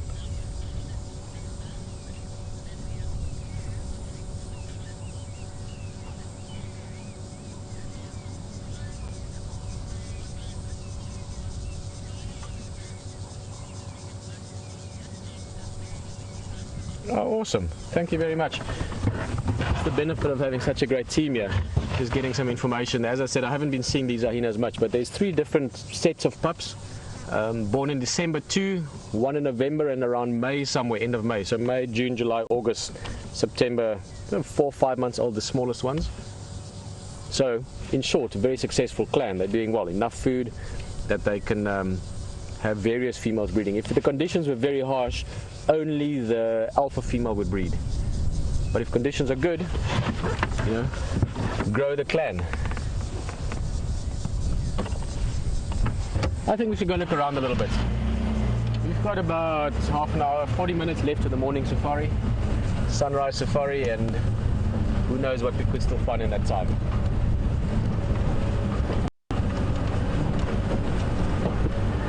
We will come back here later on. That buffalo doesn't look like it's going anywhere. As we said, a young buffalo. And there's still enough food there for the hyenas to sort of stick around a little bit.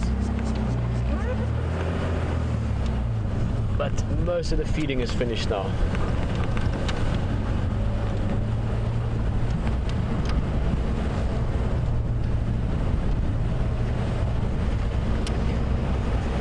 That is actually something we see around this area quite often, is old buffalo carcasses. And I don't mean old like 10-year-old buffalo, and this is a 2-year-old buffalo. I mean old carcasses from months and years ago, and always fascinating things to look at and to maybe understand a little bit more how a buffalo is this sort of put together. So enjoy it on the walk. We will see you back here somewhere before the end of drive.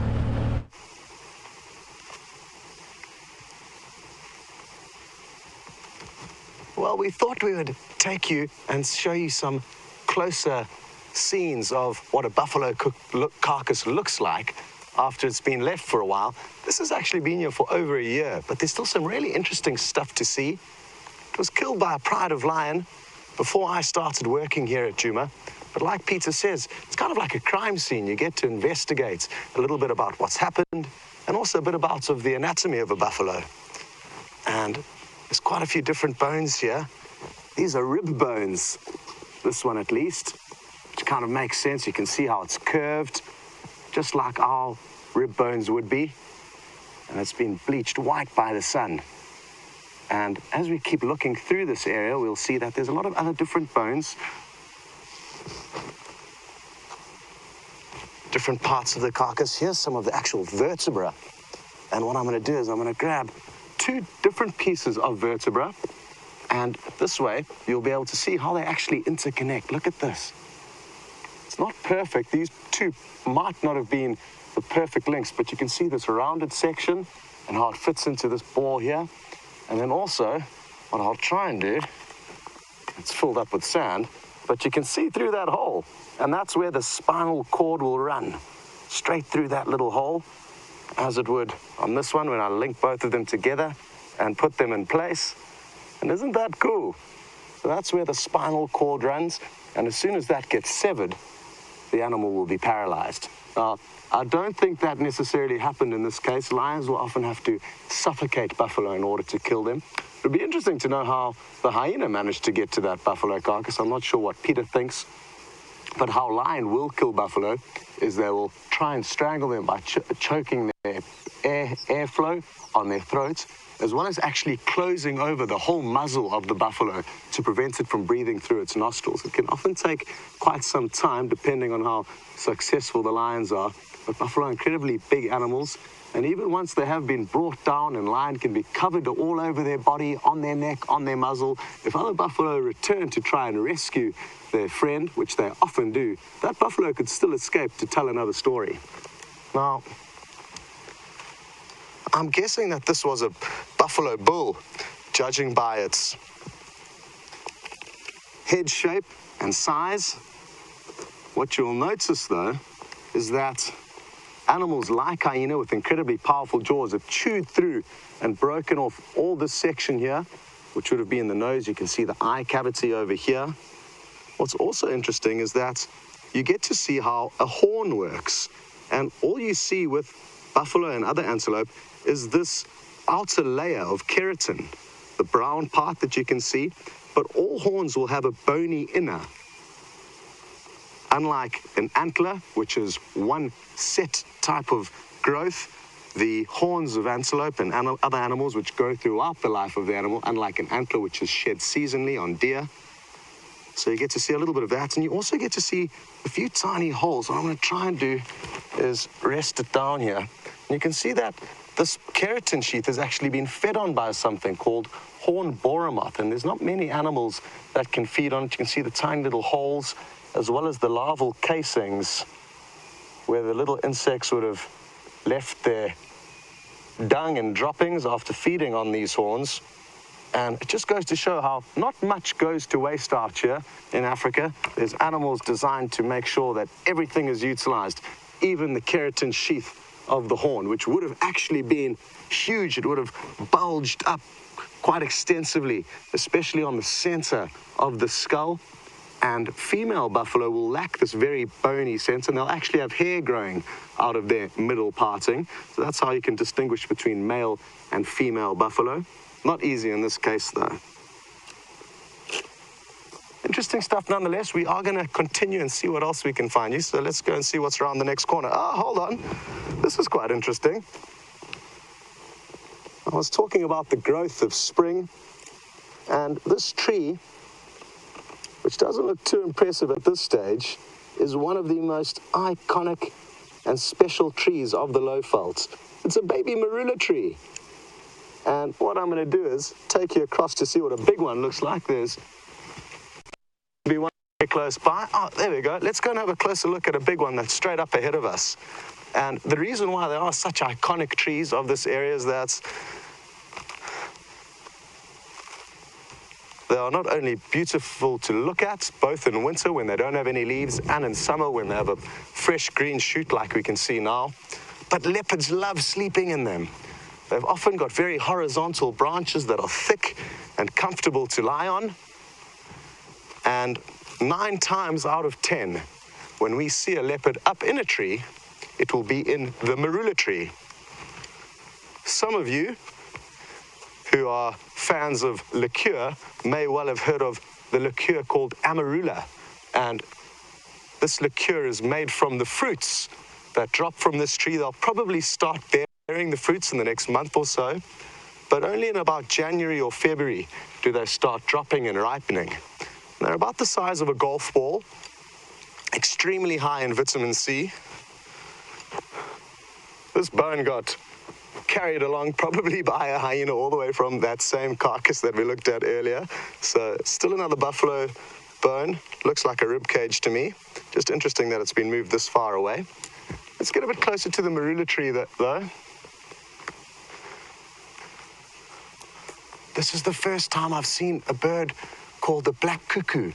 It's just up ahead there, Jean. I'm not sure if you can see it. Awesome.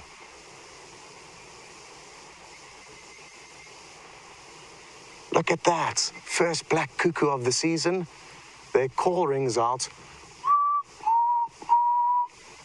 I'm so sad.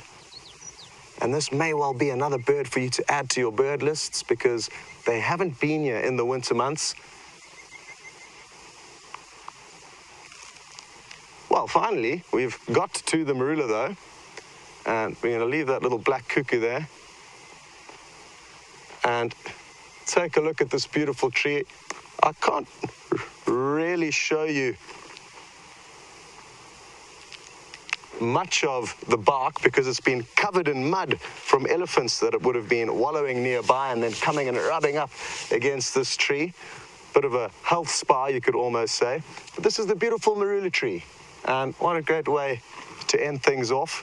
Not much time left. And thanks so